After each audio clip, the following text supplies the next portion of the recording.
हम ये बात जानते हैं कि छत्रपति शिवाजी महाराज के नीति शास्त्र के आधार पर स्वराज्य को बनाया गया था और छत्रपति के नेतृत्व में कई सारे महान मावलों मराठा सरदारों ने स्वराज्य को फैलाया था।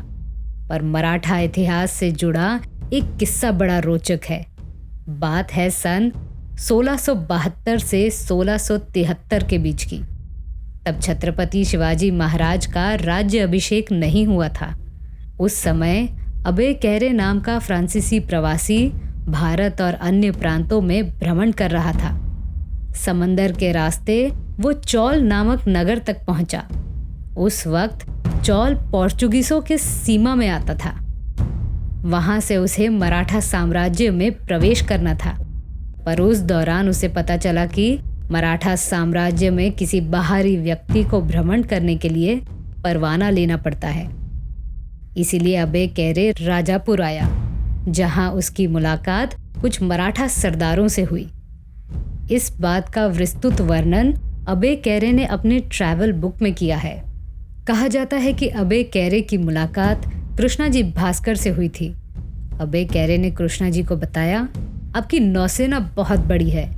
समंदर के उस ओर बसे राज्यों तक आपकी नौसेना की महानता फैली है और मराठा का भगवा शान के साथ जहाज़ों पर विद्यमान है।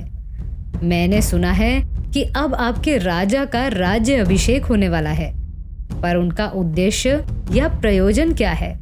इस सवाल का जवाब देते हुए कृष्णाजी बोलते हैं कि ये सवाल उन्होंने खुद महाराज को पूछा था, तब वो रायगढ़ में थे। कृष्णाजी भास्कर के अनुसार छत्रपति शिवाजी महाराज का बस एक सपना था, उत्तर के सिंधु नदी से लेकर बंगाल की खाड़ी तक और पेशावर से लेकर दक्षिण के तंजावुर तक, बस श्री का राज्य। ये किस्सा तब का था जब मराठा साम्राज्य का विस्तार भी नहीं हुआ था। दक्षिण में सुल्तानों का कहल मचा था और उत्तर पूर्व राज्यों पर मुगल राज कर रहे थे। ऐसे में हमारे छत्रपति ने पूर्ण आज़ादी का वो सपना देखा जिसे आने वाले 40 साल में सच्चाई का रूप लेना था।